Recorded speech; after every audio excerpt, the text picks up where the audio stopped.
21-1. Dang. Bro. Mind blowing. It's all right. Queen of Valor's coming up next, baby. We're gonna fight.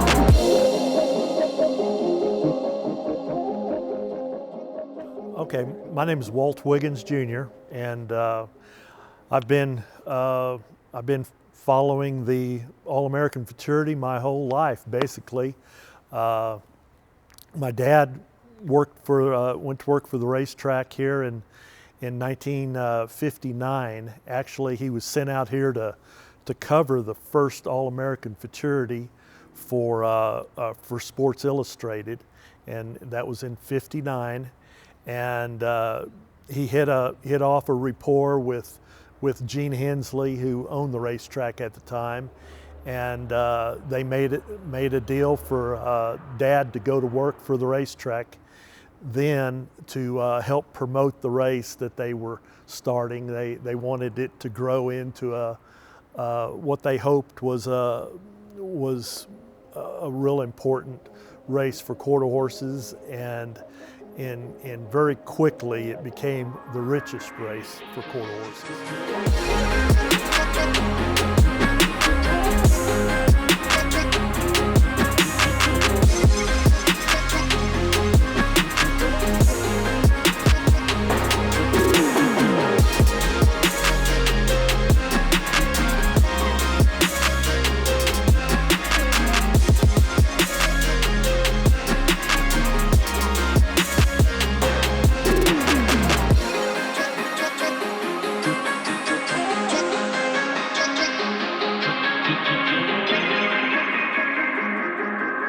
Go up to the cross, say my little prayers.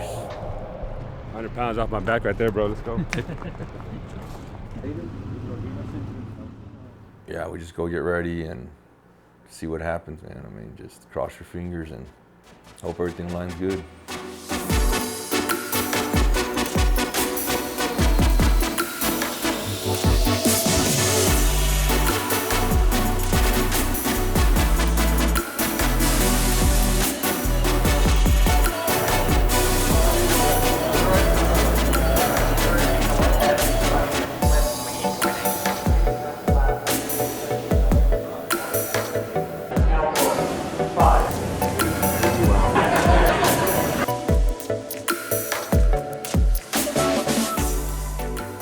But he's trying to prove himself and all that, so they have him a little. Which one is the hot side? Iron King's on fire right now. Jet Black Patriot, man, he's a hit or miss.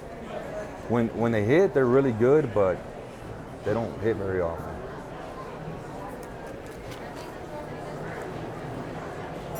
All I did was go through, and the ones that had a stout page, I just Folded them up. Yeah. I mean, I want to go there and look at some. This right here, it'll be some nasty shit right here. The Kimball, Mr. Kimball slice, or this one? This one Yeah. Tempting Dash made $500,000. 1, 2. Dude, that tailwind right now. You want to catch this. You don't want the 11th race to come around and then boop or. So the thing about Ruidoso, it's that weather, man. It's unpredictable. You can have a tailwind starting off the trials, and then you can get a headwind, and it'll go back to the tailwind. I mean, that flag changes direction 3 or 4 times a day. Not to mention, you always got some rain coming in, which today kind of looks like we might have some rain in the forecast.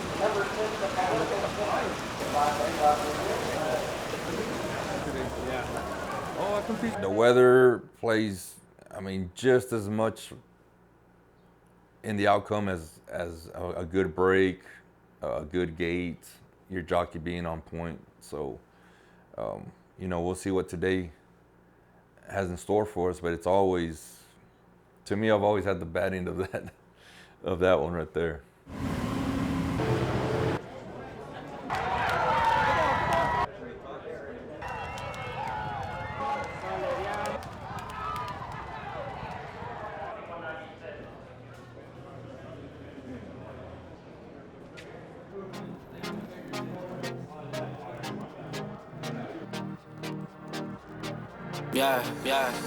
Underrated, we the underdogs, underestimated. Underrated, we the underdogs, underestimated, we the one. I always talk to my horses like you do, no prayers and stuff. And we go talk to the jockeys, the trainers, the grooms. Hey, how they doing? How they feeling this morning? Usually everything's good. Like sacrifices, cut it open emotions. Spilling like oil and coasting. Therapy for my mental.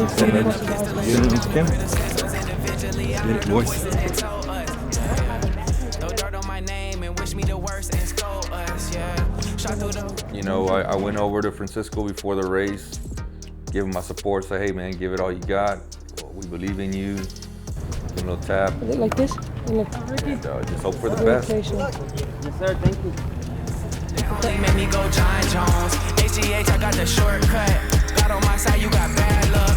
Look at how they all doubt us, yeah, they doubt us, yeah. Underrated, we the underdogs, underestimated, yeah. Underrated, we the underdogs, underestimated, we the ones, yeah, we the ones, we the ones, yeah, we the ones, yeah.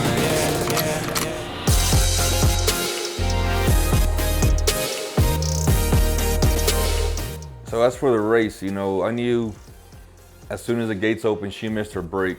So I knew it was over. I mean, you know, that's how fast you know.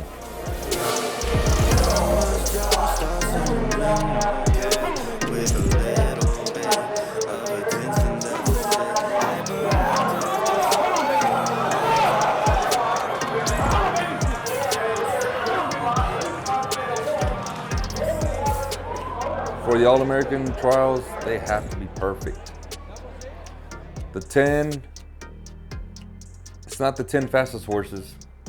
It's obviously the speed has to be there, but the horses that throw out the 10, the best 10 that throw out the best perfect race. It's hard over. I mean, you have to be a monster to overcome anything. You false break, you do a trip, you get hit, the weather's against you, it's over. So when Daddy's Queen of Alice broke the gates, she missed her break, she gets bumped a time or two. Now at that time, you just hope that she's, just competing, showing that she still wants to compete, which she did. She tried really hard, she ran good. I can't remember exactly where she ended up as far as, the 400 horses trying, but she did good. We're proud of her. But again, I mean, that's how fast you know. As soon as them gates open, you have a good break, okay, that's one check. She didn't get bumped, okay, that's another check. The wind is at your side, which you have a toe wind, that's a huge check. And you start checking stuff off, but I mean, it happens so fast. You have to check off like 5 or 6 checks in the matter of 12 seconds.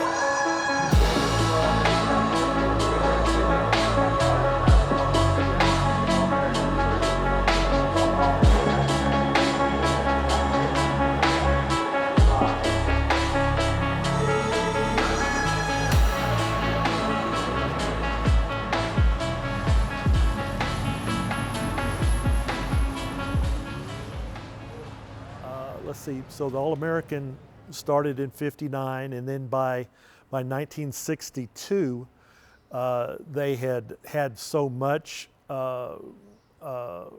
response to the race, they decided to start a horse sale to go along with it, and that's when the All-American sale was started in '62. And a couple of years after that, they saw a need for more futurities here, and they started the Rainbow Futurity, and made a deal with the Kansas Quarter Horse Association to have the Kansas Futurity here as well, and that futurity.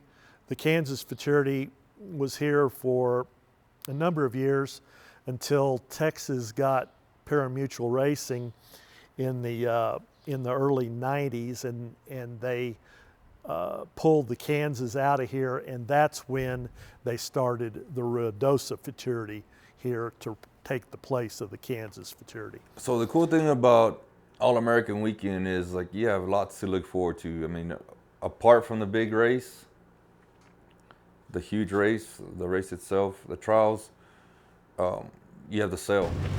Here we go. We're fixing to go see horses over there because that's where they're all at. Okay.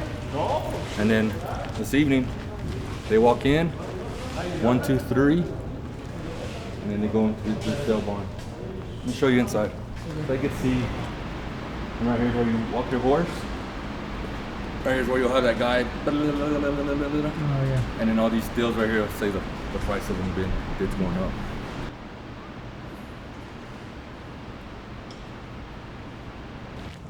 You get that sale book about a month before the sale, and you start looking through it, and man, I get addicted to it. I mean, I'll look at the book 2 or 3 hours of the day for a whole month.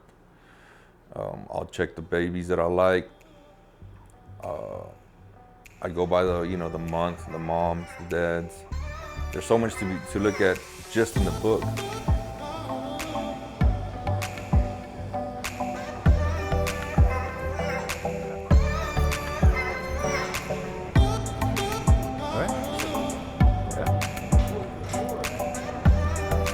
Full, I believe. Right?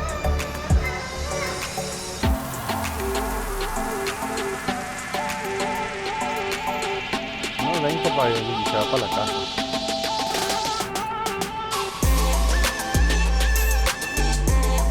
That's Renica's full brother. Kind of built like him. I mean, I think this one's built a little bit better. He's built a little bit better than Renica. And then when they get there, I mean, then you pull them out. You always look for the big butts, the big chest. I like to see a lot of daylight between the legs.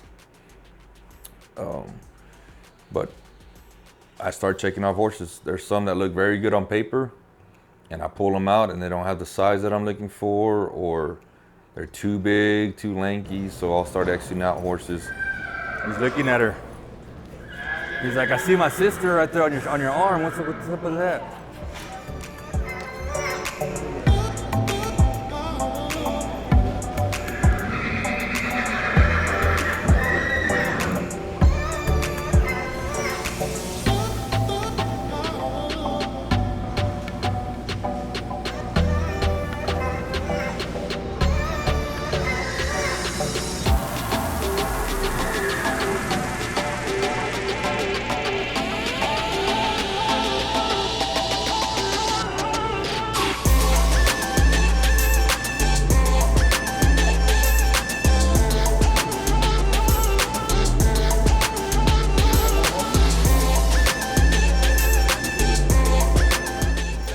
This is the other one we're going for. Pulling this one up? Bone Shaker, 210. 210. He's Bad King's full brother. You pulling this one out? He might be a February, end of February. You like him? I say, I guess it's full grown already. We'll pull out Alamos next. And then I'll mark down the horses that I really like. I'll go from 1 star to 4 stars. And I'll start exiting, actually tearing pages out that I don't even need to be looking at because I'll get in trouble doing that.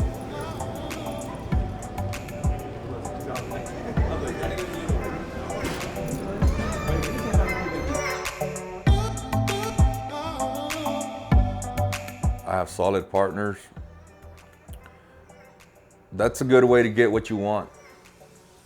Some people can get what they want regardless. Sometimes you'll run into a horse that you really like, and if you really like them, there's a lot of other people gonna really like them. And it can go for 200, 300,000. So kudos to those deep pockets, but I like to partner up with some people. What's wrong?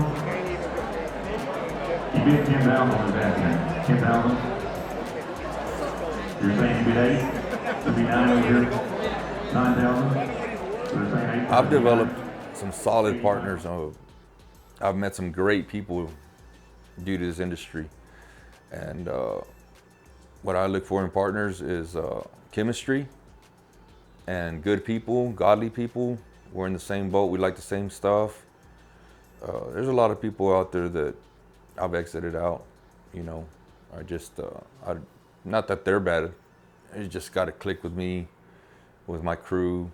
No matter what your process is on a sale, you can never measure what that heart is on that horse itself. And of course, that being said, you'll see horses that you might have some, you know, $200,000 or $300,000 price tag horses that run well, but you know what? You'll see plenty of others that bring less than that run well.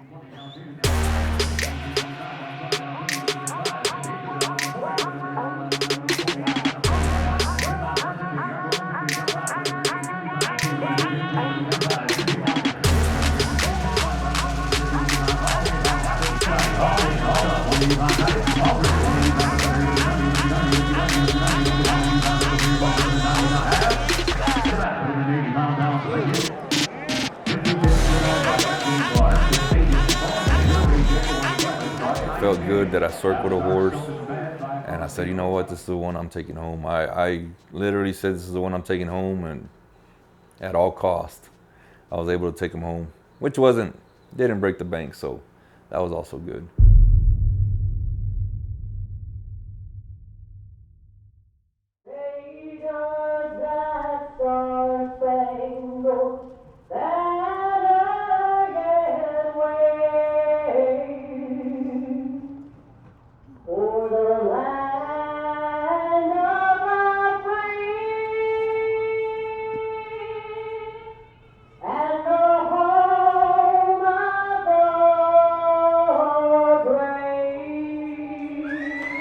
Ooh, the morning before the All-American.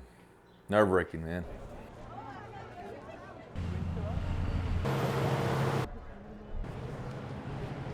Crazy amounts of people. This year is the first time that they actually sell tickets because of how chaotic it was getting, the parking, the overpopulated area, you know. So they started selling tickets, and yeah, they sold out. 2 weeks before the race. All eyes are on Dark Enemy. She has won 7 straight races. I think she had the track record in one of them. So, you know, these guys found a gym. Congratulations to them. Tyke Racing. They found a good one, and they're enjoying the ride, man. I mean, they brought all these caps out here, as you can see.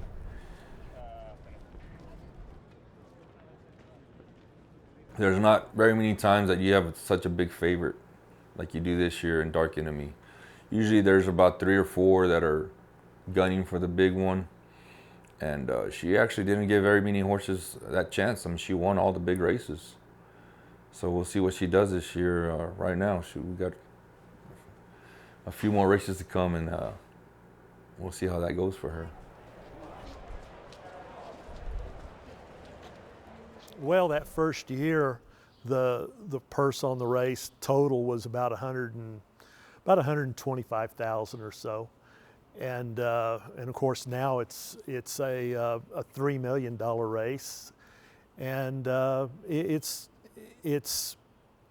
really and truly had a huge impact on the quarter horse business practically from day one. And really and truly, when you think about it, no matter who you run into in the quarter horse business, everybody you talk to, their goal isn't to raise a horse to win an allowance race at Retama or win a claiming race at Los Alamitos. Everybody you talk to, their goal is to raise an All-American winner, no matter who. So that in itself tells you what its incredible impact the All-American has had on the quarter horse business. It's on the tip of everybody's tongue, and everybody you talk to has a dream in the quarter horse business of winning that race.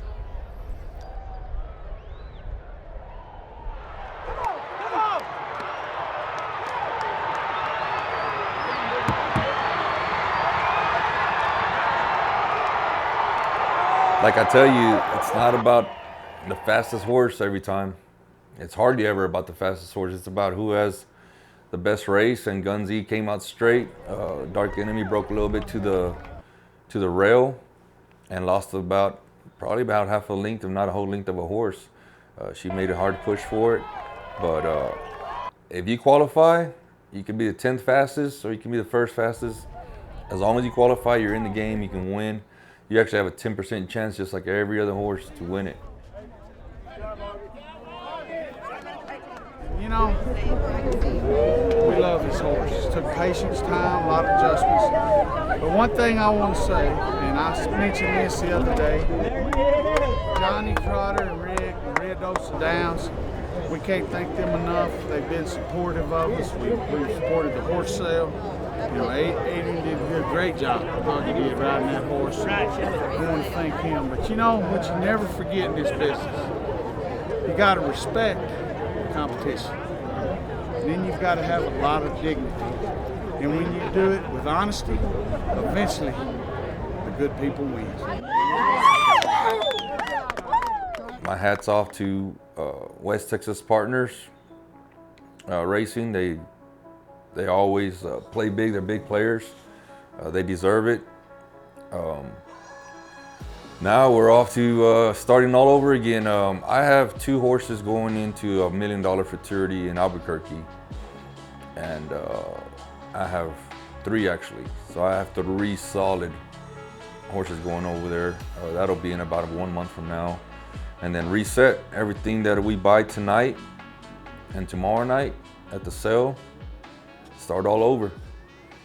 Break them in, see what they got, and get started again, and you know, on for season 2.